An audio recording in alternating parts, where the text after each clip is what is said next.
据空间新闻网报道，中国计划打造合成孔径雷达卫星星座，战场将彻底透明。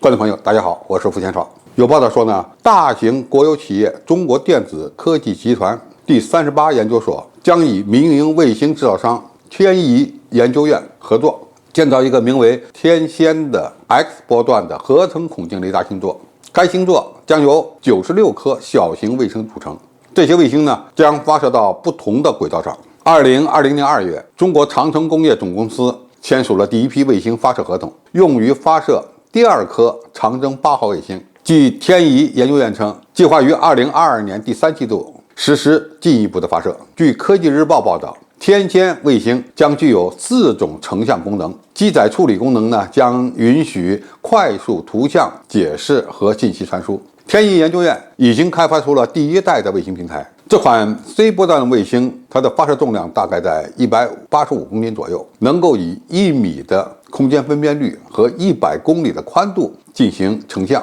这是中国军民融合国家战略的一个典型的例子，它可以满足我国军事和国家经济发展的需求。那么这次新开发的合成孔径雷达星座对国家安全有些什么样的重要战略意义呢？我们知道，合成孔径雷达它主要是看地面和海面目标的，过去呢都是装在飞机上，包括有人驾驶飞机和无人驾驶飞机都有配备这类合成孔径雷达的平台，但是把它搬到天上作为星载雷达来使用，这呢在过去还是比较少见的。如果合成孔径雷达装在卫星上，它的优点应该说不言而喻，探测的范围非常宽，大片的海域和陆地的目标呢都可以尽收眼底。那么如此一来呢，未来的战场将会变得透明。据报道，这种合成孔径雷达星座除了配备有合成孔径雷达以外呢，其实它还有光学探测系统、红外探测系统。那么通过不同的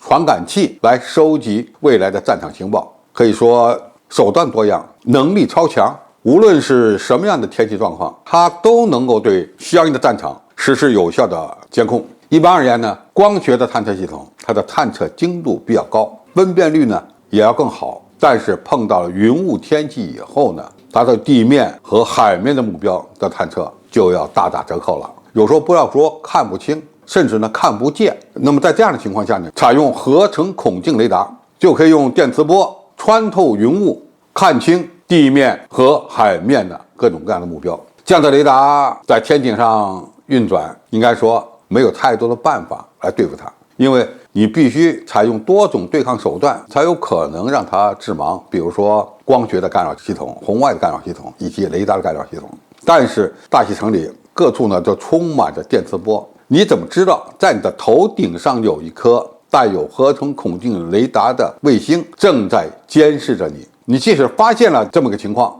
也需要长时间的对它实施电磁干扰，才有可能呢取得成效。因此，这样的一种新概念的侦察卫星，完全可以为我军打赢信息战提供有力的战术和技术支撑。水面的大型目标，特别是航母编队，很难躲过这款先进的侦察卫星的监视和探测。何况它还不是一颗，而是一个卫星群、卫星阵，接二连三的有不同的卫星经过你的上空，可以对你的所有的活动情况保持持续的探测跟踪。有了这种合成孔径雷达卫星，将会为中国的陆海空三军以及火箭军提供连续的高清晰的战场环境感知，任何一个大型的水面目标都难以逃脱它的探测，从而为我军各种各样不同的远程的大威力的高精度的反舰武器系统提供